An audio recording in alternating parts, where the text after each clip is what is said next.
A very good evening to all our viewers and welcome to Primetime News on TV1, coming to you live and direct from the Newsfirst studios here in Colombo. For the Newsfirst team, I'm Azra Hassan. Let's start off with a look at the headlines. Ceylon Bank Employees Union quizzes People's Bank over a 10 billion rupee bank deal.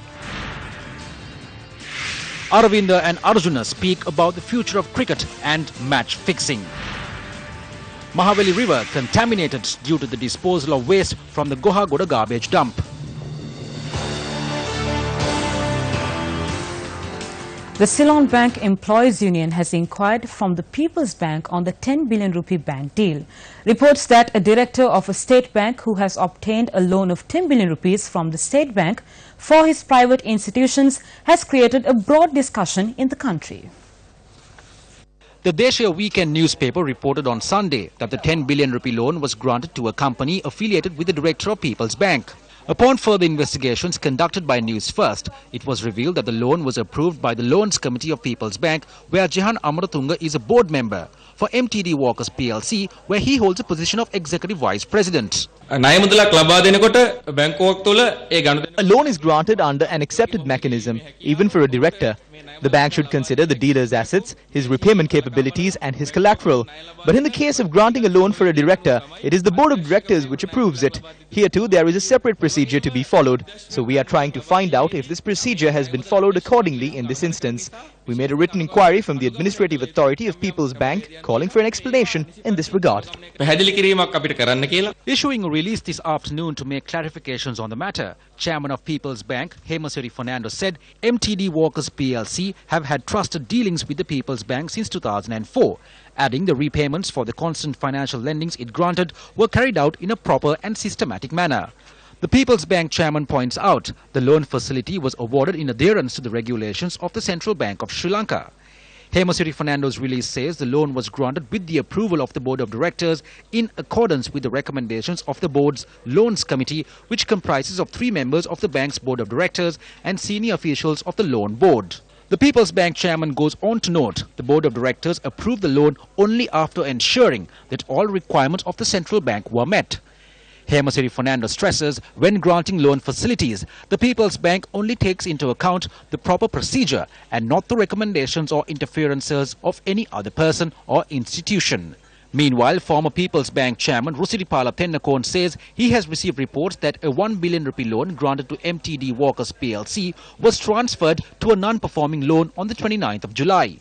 He revealed that People's Bank had invested 500 million rupees in MTD Walkers PLC debentures at an interest rate of 9.75%. Rusiripala Tennakon says this is a considerably low interest rate, adding that a state bank making an investment at such a low interest rate is questionable. As at the 31st of December 2015, People's Bank was the 4th largest shareholder of MTD Walkers PLC. Niranjan Deva Aditya, who is a close associate of the Prime Minister, is also an independent non-executive director of this company. There is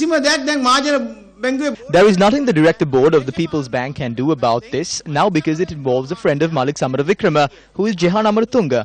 When it was reported that this company had attained such a large amount of money, we looked into it. This has been approved by the central bank. Take a look. This is how the people's money is going out. 70% of the money has come from bonds and the other 30% from collateral. My question is it right in a moral sense to sit in the bank's board and obtain a loan from the same bank? They've used their powers to use the central bank. Gamini Senarath intervened and got everything done for this. But now it is Malik Samaravikrama who is taking care of the businesses of Gamini Senarath. If there is an issue in the country, Malik Samaravikrama's name is definitely involved in every one of them. If there is corruption, Malik's name is there. He will say he is wealthy. Well, it is the wealthy who have the greed for money more than the small man. Or the central bank wouldn't have been robbed, would it? Do you remember how the central bank treasury bond scam took place? It has now been proven that the father-in-law from within the central bank acted in a manner that benefited his son-in-law to the tune of billions in public funds. Isn't it a conflict of interest when a director of a state bank approves a loan for another company he is affiliated with? What is the collateral the bank has to grant a loan as big as 10 billion rupees? Newsfirst is keeping a close watch on such transactions using public funds. More details to follow. I read recently a statement that is in the Nissankamala stone inscription. A person who steals public funds and public property would be born again in the next life as crows or as dogs. I would like to recommend that this statement from the Nissankamala stone inscription be displayed in all ministerial offices as well as the President's office. Scams, deals, financial misappropriations, financial malpractices, these are nothing new to the Sri Lankan political sphere or to the general public of Sri Lanka.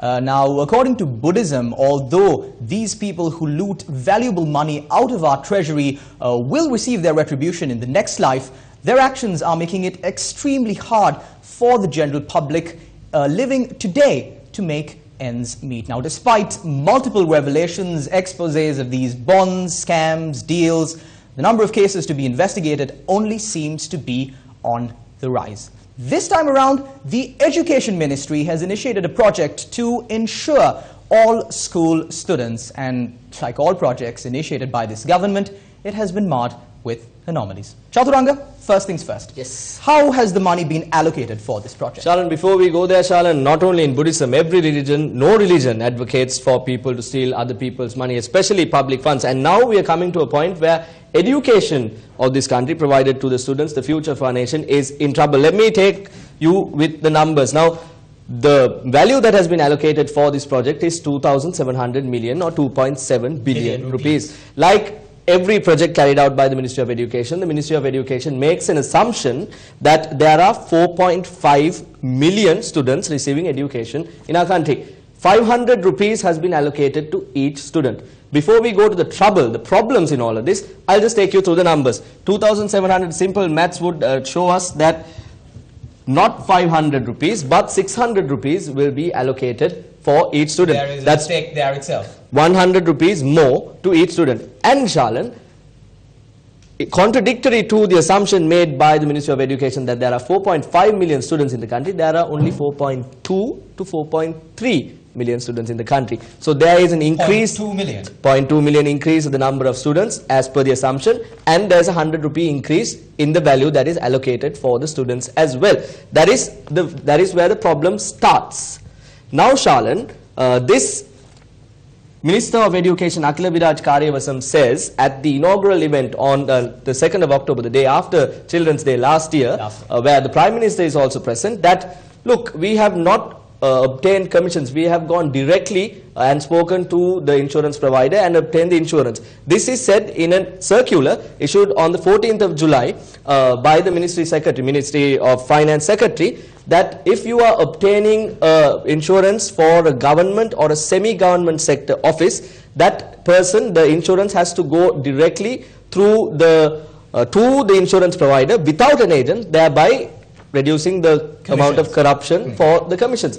Now the minister says this, and 9 months later he contradicts himself by saying, look, if I wanted, I could have earned a commission, and this is what you call commissions. And he says, we have decided to set up a fund with the commission money. Now, we are not talking a little amount of money here, Shalan. 2,700 million rupees. The commission would be around 20%, which would come up to about 540 million rupees. Was the fund set up? That is where the second problem lies, Shalan. Now, this is a picture of the fund being set up. Now, when was this done, Shalan?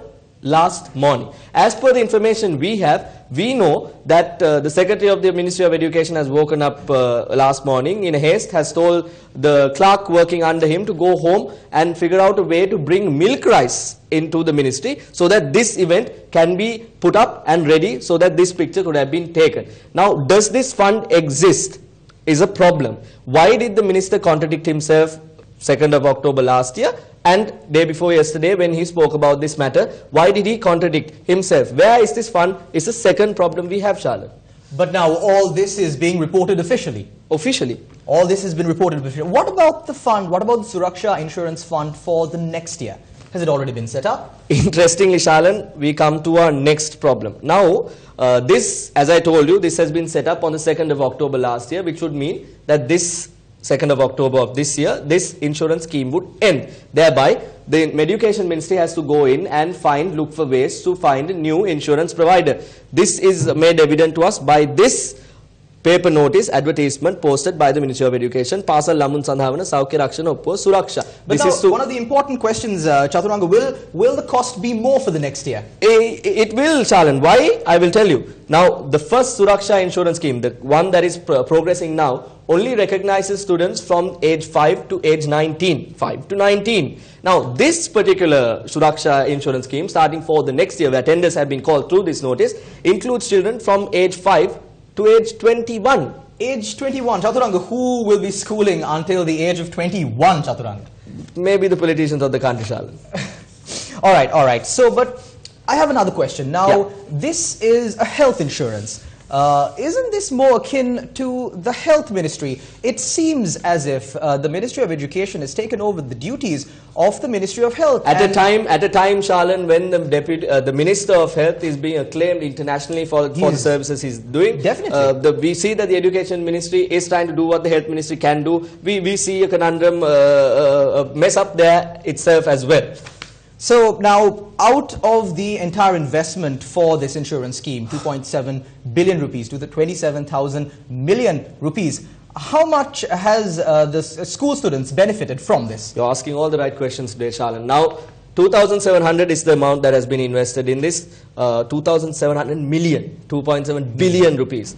Out of that, only 168 million rupees has been, the students have received benefits of only 168 million rupees. Now, what's the meaning of this? I mean, it seems as if it's a more viable option if the ministry just deposited this money in a bank account. I mean, the interest alone would cover up that mere amount that the students have benefited. You're absolutely correct, Shalan, but without doing that, the Ministry of Education has decided to go and reinsure this insurance scheme. Now, this would make us assume that the Ministry of Education is assuming, you reinsure something when there's a risk. We have to assume that the ministry thinks that all 4.5 million students, as the ministry's assumption, early assumption, would fall sick in the same year. That is why they have decided to reinsure this. Now, how much are they reinsuring? They are reinsuring 90% of this 2,700 million rupees. That would come up to about 1,800 million or 1.8 billion. That is going out of the country to be reinsured to a company in India.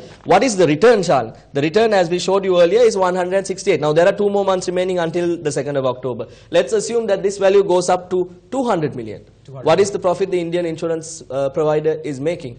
A question that our people can figure out. A lot of money is being made by the reinsurer for this project because only a little amount is being received as benefits. Well, what more, Chaturanga, despite all of these anomalies, even the date put out for the notice for the reinsurer has been wrongly dated. And now the objective is to take the education of this country to the future, but turns out the only thing that the Education Ministry has been able to take to the future is the date for the notice. Back to you, Azra. Thank you, Shalan and Chaturanga. Now, 3 years ago, the Central Bank of Sri Lanka under Governor Arjuna Mahendran advertised a bond of rupees 1 billion for 30 years.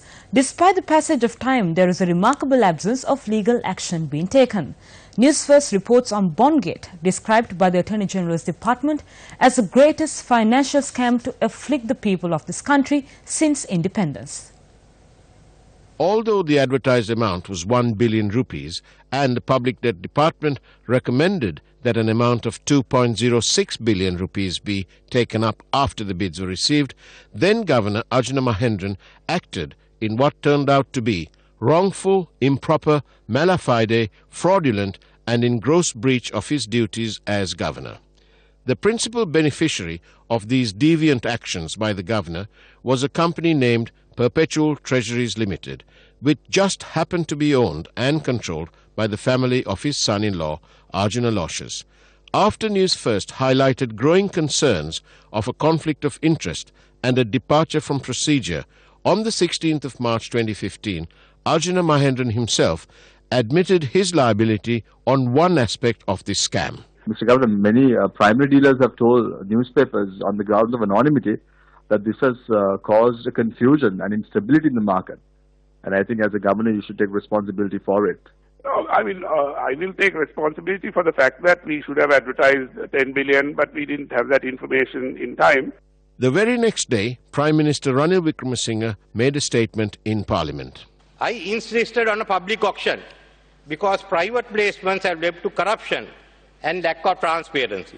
In this statement, the Prime Minister, as the Minister in charge of the Central Bank, told Parliament that it was he who insisted on the change in the way that bonds were awarded. Thereafter, the Prime Minister appointed a 3-member Pitipana committee of UNP loyalists who had no knowledge of Central Bank operations. Following this, the parliamentary watchdog, COPE, investigated the matter, where Arjuna Mahendran was to admit that he only did as he was instructed to by the Prime Minister. The second COPE committee observed that Arjuna Mahendran was accountable for the loss. In the face of public concern and civil society calls, President Maithripala Sirisena appointed a Presidential Commission of Inquiry headed by 2 Supreme Court judges. 11 months later, the Presidential Commission of Inquiry handed in its report to the President. Amidst claim that the bond report had found its way to a private residence prior to reaching the presidential palace,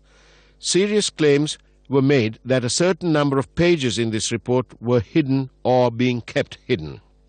Remarkably, and in a complete departure of process and procedure, Presidential Secretary Austin Fernando decided to archive the entire report, where it would be kept away from the public eye for 30 long years. Incidentally, the first bond had its maturity date as 30 years. During the Commission proceedings, the Prime Minister was asked to appear as a witness, and instead of a personal initial appearance, he was sent a questionnaire and expected to reply in the form of an affidavit.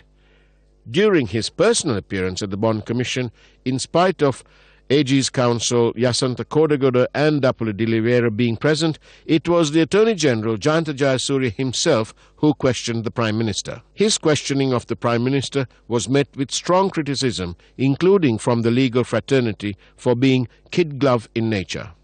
Ministers Malik Samaravikrama and Kabir Hashim were questioned only for a few minutes, and their questioning too attracted heavy criticism. A serious anomaly was noted in the bond report itself. Prime Minister Wickremesinghe on the 17th of March 2015 admitted he insisted on the change. Arjuna Mahendran, appearing before COPE, stated he only followed the Prime Minister's instructions. Yet, the bond report does not address directly the Prime Minister's admission and Mahendran's concurrence on that very same subject. The Commission has recommended legal action against Arjuna Mahendran and several officials of the Central Bank and Arjuna Loshes, Kasunpali Sena and several others. The Bribery Commission Director General, Sarat Jayamana, has openly stated that the existing laws do not permit the Commission to use the evidence from the Bond Commission in any possible prosecution. The proposed amendment to the laws have to be passed by Parliament, where, incidentally, the matter has not even been given a date for a debate. It is remarkable that this entire exercise, apart from being a conflict of interest scenario, does not enjoy the serious attention of elected parliamentarians to enable a change in the law and therefore the prosecution. A second bond, with 7 times the amount of the first bond, remains uninvestigated. Newsfirst will bring you the details tomorrow. A felicitation was organised at the Nilumpokuna Theatre to Lord Health Minister Dr. Rajitha Senaratne, who was appointed as the Vice President of the World Health Organization. President Maithripala Sirisena also attended the event. The Ministry of Health, Nutrition and Indigenous Medicine organised this event together with the World Health Organization and medical trade unions. Local representatives of the WHO and a number of local professionals also attended the event. We have had 26 ministers of health. The first of them was SWRD Bandaranaike. He resigned after a short period and soon became the leader of the nation. Maithripala Sirisena resigned as Minister of Health and became President in an unexpected manner. When mentioning these two big names, I wonder if Dr. Rajitha Senaratne is also receiving a certain message. I have a problem. It is that the signs are good. I pass on my blessings, may it be from where he is or from somewhere else. I ask him to think about that as well and pass on my best wishes to Health Minister Rajitha Senaratne. Health is a service. A business must be built within the service. There has to be a balance between the two. We can't close businesses putting it on health. We cannot permit scams either. Those are two things. If you meet us in the middle, you can carry on. We will not do unfairly by anyone.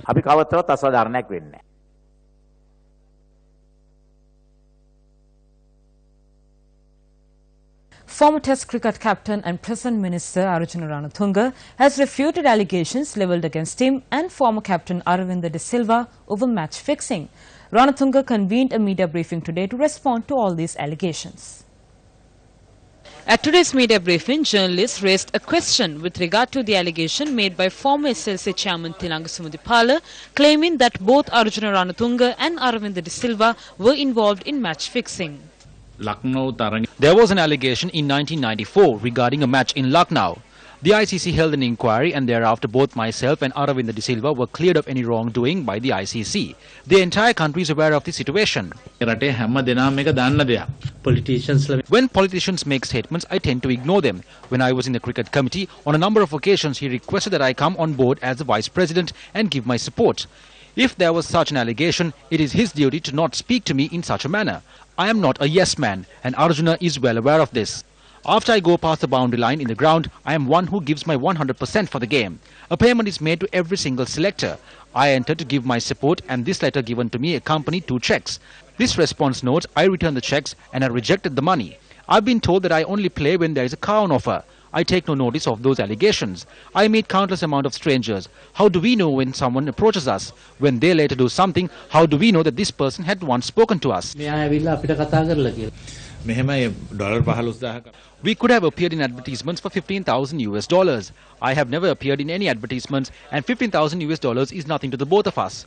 As cricketers, we played for almost 2 decades. For a test match, we were paid only 250 rupees per day. However, we played cricket for this country and not anticipating any money. Therefore, I do not take notice of statements made by such individuals. This is why we were able to win. If we were playing for money, there is no need for that $15,000. If both of us planned to lose that match, we could have earned $15 million. Have you seen what happened in SLC in recent times? For the first time in Sri Lankan history, domestic match fixing was exposed. Who was involved? It was a group of the SLC secretary. There was an inquiry. The minister who is said to have been in charge of sports said those responsible will be punished in a week. Yet, months have passed. If domestic match fixing is reported, they are throwing stones at the innocent people from inside glass houses. They need to understand their place. Recently, the ICC investigated international matches as well. Cricket comes under the purview of the Minister of Sports. I am not aware if cricket is a subject that is supervised by the Sports Minister. That must be looked into. I witnessed in the media that Sumudipala had gone to inspect the wicket. It was reported that after this incident, the betting percentage too had changed. That must be looked into. The Sports Minister must understand to conduct an inquiry when such incidents take place. He is a President's Counsel, and again I say I am not sure if cricket comes under his purview. It appears cricket operates separately. Wildlife officers have recovered the carcasses of 2 Sri Lankan leopards from the Nilgala Forest Reserve in Bibila this evening. Our correspondent reported the discovery was made during a search after the Karandugala police were tipped off. The carcasses of the 2 Sri Lankan leopards were found together in an area known as Egodopitiya in the Nilgala Forest Reserve. Zonal veterinarian for the Uva and Central provinces, W.A. Dharmakirti, suspects the 2 animals may have been poisoned. Officials have also recovered the remains of a bull in close proximity to the carcasses of the Sri Lankan leopards. It can only be told after the investigative report comes out.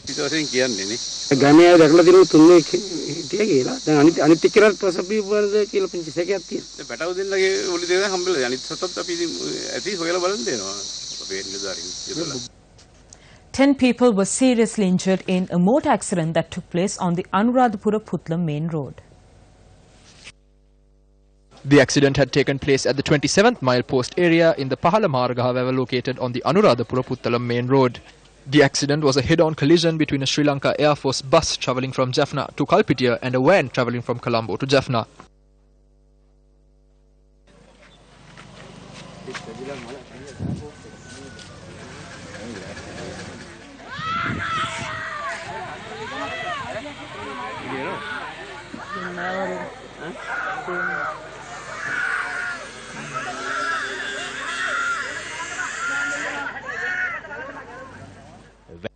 A group of overseas visitors proceeding to Jaffna were inside the van.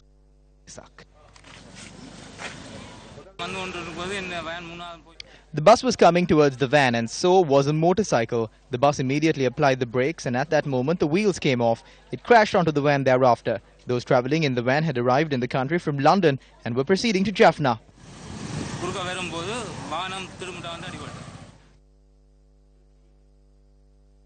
At the time of the accident, the injured were immediately rushed to the Nochiagama Regional Hospital and 8 of them who were in serious condition were transported to the Anuradhapura Teaching Hospital. A hospital spokesperson said the condition of 2 of them is critical. The Nochiagama police arrested the driver of the Sri Lanka Army bus and he is to be produced before the Tambutegama Magistrates Court tomorrow. Prime Minister Ranil Wickremesinghe introduced a tourist-friendly three-wheeler service for the first time in Sri Lanka in Colombo yesterday. The project was implemented by the Sri Lanka Tourism Development Authority under the direction of the Minister of Finance and Mass Media, Mangala Samaraweera. The SLTDA has developed the basic curriculum for a 2-day training course and test, after which the driver would receive a certification of completion, stickers and a photo identification card that must be displayed in the tuk-tuk.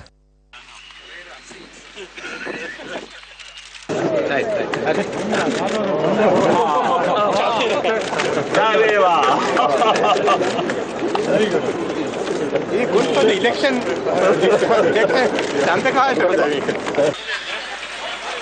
The certified tuk-tuk drives can display the seal on their three-wheeler, allowing local and foreign tourists to easily identify the trained drivers and obtain their services.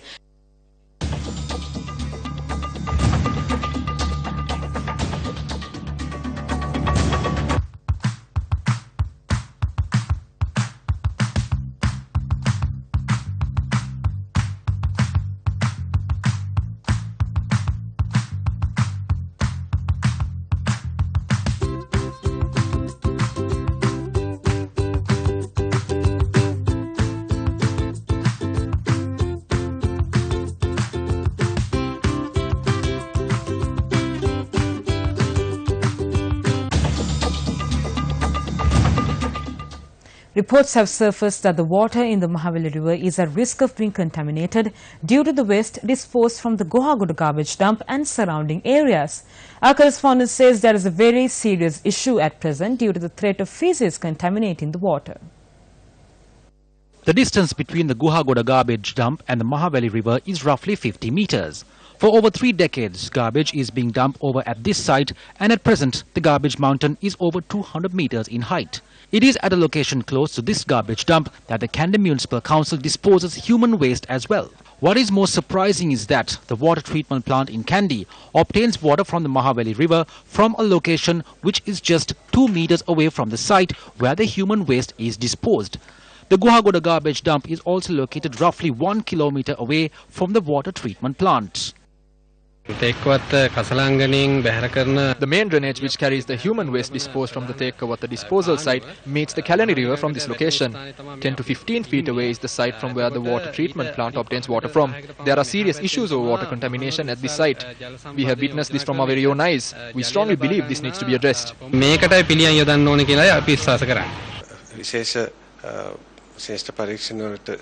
have not been informed of such incidents from the special field investigations. When we come across such an incident or when a complaint is made, we will discuss it with the Kandy Municipal Council and solve the matter. If an immediate solution is not provided to the issues which have not been seen during field investigations, there will be serious environmental complications in the area. About a Sri Lankan visa scam involving hundreds of students studying in New Zealand. The report says New Zealand Immigration Office in Mumbai that handles Sri Lankan applications received a tip-off at the beginning of this year. Officials inquiring into the incident concluded a Sri Lankan-based finance company has been fraudulently creating documentation to help students meet the criteria of having $15,000 in the bank. New Zealand Immigration Minister Ian Lees-Galloway said officials did not yet know how many fraudulent applications may have slipped through the net. The report adds there were 88 pending applications when the fraud was discovered, and following further investigations were done, 83 were declined. The minister said officials were going through 895 applications that came from Sri Lanka through the Mumbai office to identify applications containing information from the fraudulent finance company. Minister added the New Zealand government would not, however, be challenging any visas other than the original 88 when the fraud was discovered. According to the report, the New Zealand National Party wants to know why hundreds of past visas that have been granted to Sri Lankan students won't be reviewed. The report says a number of New Zealand educational providers had been affected and were warned about the impact of student numbers in the future. Prasanna Padmanathan, the CEO and founder of Ultima Training, was awarded as the Training Leader of Asia 2018 at the Best Employer Brands Award and Training and Development Award 2018 in Singapore today. The award ceremony was organized for the World HRD Congress. I feel so happy and proud of winning this great award for Sri Lanka among 30 other Asian countries. My experience and my achievements in training and development through my company has actually enabled me to win this particular award among all the other international trainers. I feel so happy. At the same time, I'm working on very innovative methods of training my participants, not only in Sri Lanka, around the world. Video footage reportedly from inside the Katunayake airport has been circulating on social media. We leave you tonight with footage of this incident with something to think about. For the Newsfirst team, I'm Azra, take care and good night.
Thank you.